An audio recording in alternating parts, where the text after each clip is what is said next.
Hello students, बहुत बहुत स्वागत है आपका। Very warm welcome to all of you. Basically इस चैनल पे हम देखेंगे क्या हम पढ़ेंगे, बोर्ड एग्ज़ाम्स की प्रिपरेशन करेंगे हम ईयर 2021 के लिए, है ना, 2021 के लिए। लॉकडाउन की वजह से मैं जानता हूँ आप सभी लोग ना अपने कोचिंग जा पा रहे हैं ना स्कूल जा पा रहे हैं, पर बोर्ड एग्ज़ाम्स तो होंगे और आपकी टेंशन भी है ना। तो बेसिकली मेरा इस चैनल को बनाने का यही मोटो था। तो हम इस चैनल पे हम एक 10th क्लास के एक चैप्टर्स को हम देखेंगे। फिजिक्स, केमिस्ट्री और बायो साइंस के तीनों चैप्टर को हम स्टडी करेंगे, डीप में क्वेश्चन सॉल्व करेंगे। तो ये जो है सबसे फर्स्ट चैप्टर से हम शुरू करेंगे। आज हमारा जो फर्स्ट चैप्टर है केमिस्ट्री का, उसका नाम क्या है? केमिकल रिएक्शंस एंड इक्वेशंस, है ना। फुल चैप्टर है, इसको हम पार्ट में स्टडी करेंगे, ठीक है। तो हम देखते हैं सबसे पहला चैप्टर हमारा केमिकल रिएक्शंस एंड इक्वेशंस। देखिए 9th क्लास में स्टूडेंट्स आप सब लोग जानते हैं केमिकल रिएक्शंस पढ़ के आ रहे हैं ना। केमिकल रिएक्शन मतलब जब भी किसी एक कंपाउंड का दूसरे कंपाउंड के साथ हम केमिकल रिएक्शन करते हैं और एक नया प्रोडक्ट बनता है ना, यानी कि A plus B gives C product. तो जो C प्रोडक्ट होता है वो क्या है? हमारा नया कंपाउंड बना, किससे? A और B से रिएक्ट करके। अच्छा, केमिकल रिएक्शन की इसकी खास बात क्या हुई? इसकी खास बात ये होती है कि जो C प्रोडक्ट बना हमारा, उसकी केमिकल और फिजिकल प्रॉपर्टीज़ A और B से बिल्कुल अलग होंगी, है ना तो वो A को रिजेंबल करेगा ना वो B को रिजेंबल करेगा। जो C कंपाउंड है बिल्कुल ही एक नया टाइप का कंपाउंड बन जाएगा, है ना। ऐसे टाइप की चेंज को, केमिकल चेंज को हम बोलते हैं केमिकल रिएक्शन। जैसे कि H2 plus O2 gives H2O, है ना। H2 और O2 हम जानते हैं दोनों ही गैस है, हाइड्रोजन और ऑक्सीजन गैस। पर जब ये रिएक्ट करती हैं आपस में C बनाती है तो क्या होता है? वाटर बनता है। और वाटर क्या होता है? लिक्विड। हम जानते हैं हाइड्रोजन और ऑक्सीजन गैस है, वहीं वाटर हमारा एक प्योर लिक्विड है। तो खास ध्यान देने वाली बात यह है कि जो हमारा C कंपाउंड बनेगा उसकी केमिकल और फिजिकल प्रॉपर्टीज़ रिएक्टेंट से बिल्कुल अलग होती हैं प्रोडक्ट की, है ना। तो ये देखिए डेफिनेशन क्या कहती है? Chemical reactions are those processes in which new substances with new properties are formed, है ना। न्यू प्रॉपर्टीज़ बोला मैंने। न्यू प्रॉपर्टीज़ मतलब जैसे मैंने एग्जांपल दिया, वाटर की बिल्कुल अलग प्रॉपर्टी हो गई हाइड्रोजन और ऑक्सीजन से, नई प्रॉपर्टी। ना वो ना तो हाइड्रोजन को रिजेंबल करेगा ना ऑक्सीजन को। केमिकल रिएक्शन में ये बहुत इंपॉर्टेंट ध्यान देने वाली बात है कि प्रॉपर्टीज़ न्यू होती हैं जो कंपाउंड बनता है उसकी, है ना। द सब्सटेंस विच टेक्स पास in the reaction are called as reactant. Hydrogen और ऑक्सीजन हमारे क्या हो गए? रिएक्टेंट्स। और जो हमारा वाटर बना that is we called is it as product, है ना। एक एग्जांपल देखिए यहाँ पे केमिकल रिएक्शन की। 9th क्लास में भी केमिकल रिएक्शन ये आपके थी। मैग्नीशियम को जब हम मैग्नीशियम रिबन को हम ऑक्सीजन के प्रेजेंस में बर्न करते हैं तो हमें क्या मिलता है? Magnesium oxide. अब मैग्नीशियम क्या है? हमारा मेटल। ऑक्सीजन क्या है? हमारी गैस, है ना। दोनों कंपाउंड जब आपस में रिएक्ट करते हैं तो हमें बनता है मैग्नीशियम ऑक्साइड, जो कि पाउडर्ड ऐश के फॉर्म में होता है ना, सॉलिड। और गैस मिलकर हमें क्या मिला? एक ऐश फॉर्म का कंपाउंड बना, है ना। अब इस मैग्नीशियम ऑक्साइड की प्रॉपर्टीज़ ना तो मैग्नीशियम से रिजेंबल होंगी ना ऑक्सीजन से, बिल्कुल नया टाइप का कंपाउंड बन जाएगा मैग्नीशियम ऑक्साइड, है ना। कैरेक्टरिस्टिक्स क्या होती है केमिकल कंपाउंड की, या सॉरी केमिकल रिएक्शंस की? कैसे हम पहचानेंगे कोई केमिकल रिएक्शन हुई है? अब ये आपके सामने केमिकल रिएक्शन एक लिखी हुई है ना, ये वाली केमिकल रिएक्शन लिखी है। हम कैसे पहचाने की केमिकल रिएक्शन हुई है? तो हमने थ्योरेटिकली पेपर पे लिख दी। तो केमिकल रिएक्शंस पहचानने के कुछ हमारे पास हिंट्स मिलते हैं ना, जिनको हम पहचानते, देखते हैं, आइडेंटिफाई करते हैं और फिर कहते हैं हाँ केमिकल रिएक्शन हुई है। क्या होते हैं वो एविडेंसेस? या तो देखो, जिनको हम कैरेक्टर्स भी बोल सकते हैं ना, कैरेक्टरिस्टिक्स ऑफ केमिकल रिएक्शन। कैसे हम पहचानेंगे कि केमिकल रिएक्शन है? उसके कुछ कैरेक्टर्स हैं। पहला क्या है? Evolution of gas. या तो किसी केमिकल रिएक्शन के दौरान अगर एवोल्यूशन ऑफ गैस का कोई गैस इवॉल्व हुई है तो हम पहचान लेंगे हाँ कि यहाँ पे गैस इवॉल्व हुई है, मतलब कुछ ना कुछ रिएक्ट हुआ है तभी गैस इवॉल्व हुई है। ऐसे आराम से फालतू में तो कोई गैस रिएक्ट होगी नहीं, है ना, गैस इवॉल्व होगी नहीं। तो एवोल्यूशन ऑफ गैस। या फिर फॉर्मेशन ऑफ प्रेसिपिटेट। कोई प्रेसिपिटेट बन जाए, टेस्ट ट्यूब में आपने केमिकल लिया, उसमें कुछ कंपाउंड मिलाया और वो कंपाउंड क्या नीचे जाके बैठ गया, कुछ नया कंपाउंड बना के नीचे जाके बैठ गया, है ना, डिजॉल्व नहीं हुआ इसमें, तो प्रेसिपिटेशन हो गया। प्रेसिपिटेशन मतलब एन इनसॉल्यूबल मास, है ना। जो भी कोई इनसॉल्यूबल मास बनता है किसी कंपाउंड में, या तो वाटर में इनसॉल्यूबल हो, वो HCl में इनसॉल्यूबल हो, तो उसको हम बोलते हैं प्रेसिपिटेट। प्रेसिपिटेशन का बनना वो भी क्या है? एक कैरेक्टरिस्टिक्स है केमिकल रिएक्शन की, जिससे हमें पता चलता है रिएक्शन हुई है। Third is change in colour, या तो कलर चेंज हुआ हो। इसी तरह change in state. Change in state मतलब गैस स्टेट से लिक्विड स्टेट बनाओ, जैसे हाइड्रोजन ऑक्सीजन से वाटर, है ना, गैस से लिक्विड बन गया हमारा कंपाउंड, तो हमारे स्टेट में फ़र्क आया, उससे हमें पता चला केमिकल रिएक्शन हुई है। या फिर टेम्परेचर में चेंज हुआ, है ना। टेम्परेचर में चेंज मतलब या तो रिएक्शन से हमारे बहुत ज़्यादा हीट निकली हो या फिर उसमें हीट एब्जॉर्ब हुई हो, है ना। ऐसे इन कैरेक्टरिस्टिक्स से हमें पता चलता है कि हमारी केमिकल रिएक्शन हुई है। These are called as the characteristics of chemical reaction. अब हम इसमें डीप में जाएंगे एक एक कैरेक्टरिस्टिक्स में ना। देखिए ये थ्योरी है, any one of these general characteristics can tell us whether a chemical reaction has taken place or not, है ना। इनमें से कोई भी कैरेक्टर में चेंज आया, चाहे गैस निकली है, चाहे प्रेसिपिटेशन बना है, चाहे हीट निकली है ना, XYZ जो भी हमने 4-5 देखे पीछे, उनमें से कोई भी एक चेंज हुआ हो, हम समझ जाएंगे कि केमिकल रिएक्शन हुई है या फिर नहीं हुई है ना। If a mixing of two substances any gas is evolved, then we can say that a chemical reaction has taken place, है ना, गैस इवॉल्व हुई है। अब we will now look step by step each of these characteristics। पहला है evolution of gas। देखिए कुछ compounds होते हैं जब हम इनको रिएक्ट करते हैं तो वो अपनी कैरेक्टरिस्टिक गैस को इवॉल्व करते हैं, यानी कि किसी रिएक्शन में सिर्फ हाइड्रोजन गैस इवॉल्व होगी, किसी में CO2 इवॉल्व हुई, किसी में O2 इवॉल्व होगी, किसी में SO2 इवॉल्व होगी, है ना। गैसेस भी डिफरेंट टाइप्स की हैं, पर गैसेस का इवॉल्व होना क्या कहलाता है, एवोल्यूशन ऑफ गैस, जिससे कैरेक्टरिस्टिक प्रॉपर्टी है केमिकल रिएक्शन की, है ना। तो हम जो है बेसिक आपके कोर्स में 10th में है H2 और CO2 गैस का इवॉल्व होना, है ना।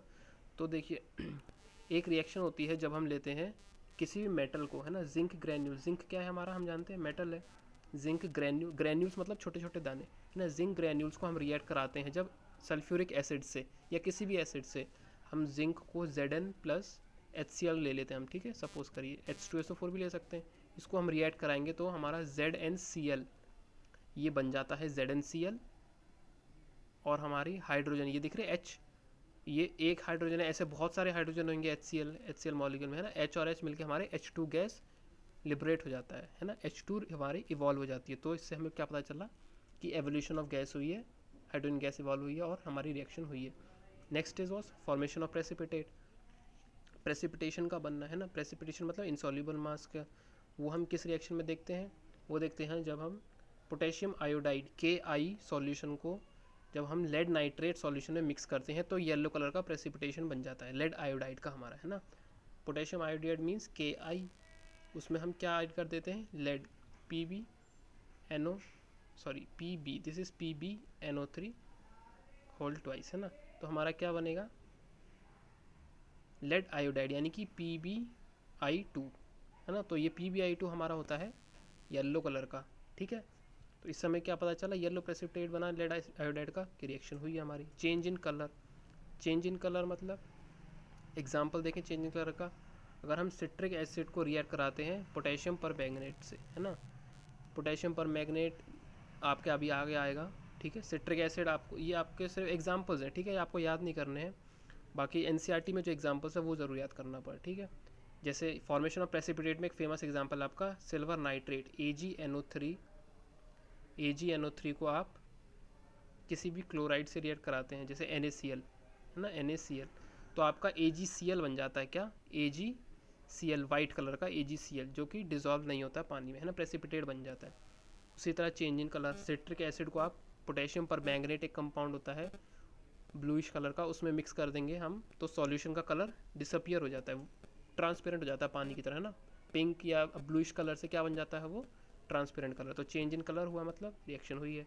चेंज इन टेम्परेचर, इसी तरह आपने देखा होगा जब आपके यहाँ पे घर पे वाइट वॉश होती है तो वाइट वॉश वाला चूना मिलाता है पानी में, है ना। उस समय आप अगर देखोगे उसमें बुलबुले उठते हैं, और अगर आप ना हाथ उसमें डालोगे तो टेम्परेचर आपको राइज मिलेगा, है ना, गर्म होता हुआ मिलेगा सॉल्यूशन। या फिर आटे में आप पानी मिलाते हो कभी कभी तो आप देखोगे कि गर्म हो जाता है थोड़ा सा, क्या है वो, टेम्परेचर उसमें से इवॉल्व हुआ है ना, हीट एनर्जी इवॉल्व हो रही है। तो वो भी एक रिएक्शन है, केमिकल रिएक्शन, है ना। पानी को एब्जॉर्ब करके वो चूना जो है हीट छोड़ता है ना, जो कि होता है केमिकली कैल्शियम कार्बोनेट, जो हमारा वाइट वॉशिंग के लिए यूज होता है, CaCO3 बोलते हैं उसे, कैल्शियम कार्बोनेट। उसमें हम वाटर मिलाते हैं तो क्या होता है, हीट एनर्जी लिबरेट होती है ना। हीट मतलब ट्राइंगल से हम शो करते हैं हीट को, हीट एनर्जी हमारी लिबरेट होती है।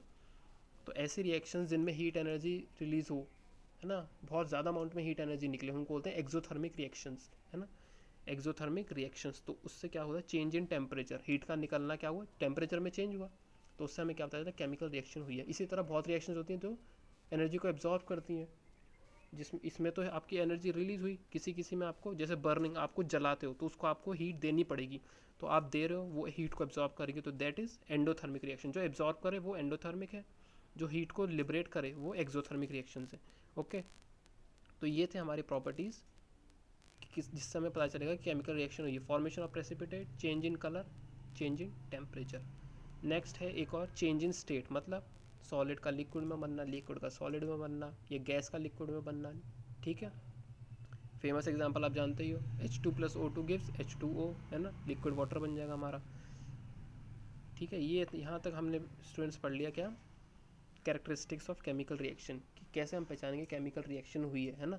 दो सब्सटेंसेस जब रिएक्ट करके तीसरा सब्सटेंस बनाते हैं, तीसरा कंपाउंड बनाते हैं, जिस तीसरे कंपाउंड की प्रॉपर्टीज़ पहले दोनों से बिल्कुल अलग होती है रिएक्टेंट से, है ना। ऐसी रिएक्शंस को हम बोलते हैं केमिकल रिएक्शंस। नेक्स्ट क्या था चैप्टर के नाम में, केमिकल इक्वेशन। अच्छा, केमिकल रिएक्शन तो हम जान गए। केमिकल रिएक्शन क्या, when any two substances react with each other to form a new substance which has completely different properties than the reactants. Okay, chemical equation क्या होती है।